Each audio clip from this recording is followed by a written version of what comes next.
question is, I only really managed in my mind to do it right once, and it almost felt like it was a rhythm, whereas he kind of went, and then I just went smoothly with it, and it just was on his back. All the other times it took effort or another change, or is that something to look for, that rhythm, or is that just? I mean, he can dictate, you know, whether the bridge is your better option or the back take is your better option, right? I mean, it's when I said bridge, I mean all we're really doing is go to our knees, 3 ways out.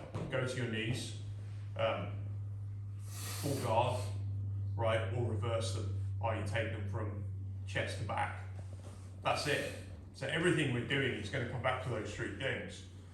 And you're just trying to use certain barometers, like if I can keep my shoulder near Sam's sternum when I'm on the bottom, we know that the bridge is kind of on, right? The closer I am to that bullseye, the better. Yeah. Right? And what he's trying to do is get lower. If he's on top, he's trying to get low down near my wrist, so my shoulder therefore is nowhere near his sternum, so that shuts my bridge off. Just try to keep his knee in against my hip, glued, where I can't pull guard. Now then the third thing is well, what's the other option? Is that again, he could potentially just try and get up, and when he gets up, he might reverse me, right? But that's basically, so the more they go down on your hip, even. So they're now, you've been trying to do this, they're putting you flat. So then what's your next option? Well, you can start doing this. They're down facing your legs. So I can't get this side out, but I can start maybe threatening getting up. And then they have to drive back and the game goes on.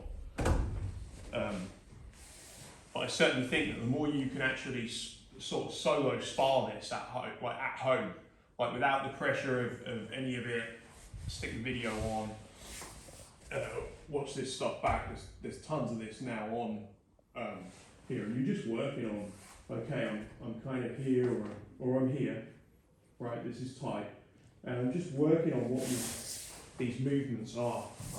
There's the guard. Right, if I get to here, oh look, I'm in my technical stand. Up I go. Would you say it's better to play between the sit-up and the re-guard rather than coming to your knees? Would you prefer to play? But it depends really, because we sort of had that situation earlier on where if you start trying to go for my underhook, I think you know that was what we were doing, right? You were going for the underhook. You get guys that don't know what to do in this position. They start going crazy trying to get the underhook. Yeah. Right. So all I started to do there was turn my shoulder in, and when I start to turn my arm in like this, it actually feels like this is the best option. Yeah. And I'm kind of a little bit flattened, you know, but there's no underhook now. You try and drive the underhook. Yeah, and the more you try and drive it, I actually feel like, now we're back to the back take again. You're going to obsess with an underhook that's not on. And there are guys out there. I mean, the number of conversations I have with blue belts that sort of are following, you know, if come in and train and perfect, well, I belts actually, but they'll come in and have trained here and they'll say, oh, I always fight for underhooks. I hear black belts say it, you always fight for the underhook. And it's crazy because what you actually do is don't give an underhook away. It's not the same as fighting for underhooks. Of course I love an underhook, but like I know he's got good game.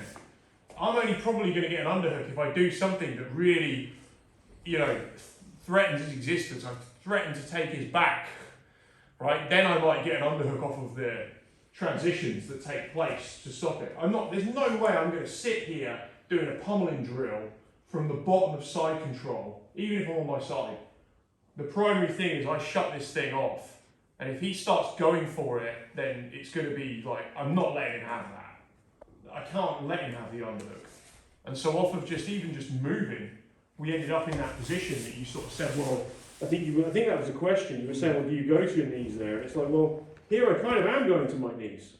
Because what happened in the thing, if you start headhunting now, I'm going to go to my knees. Yeah. That was what you kind of did. You know, you start trying to go for my head, even as we're just playing. Well, then I'm going to go to my knees. Yeah. I'm not staying down there. Because you're trying to grab guillotines, and so now and this is how Hickson talks about it, you know, let's just stand up for a second. How Hickson talks about if the guy tries to jump on your head or I'm trying to transition to this. That's the basic defensive movement. You know, when you see him going in on leg entries, he goes in on leg entries like this. So if Joe tries to guillotine me, I'm using the pillow again. Super simple.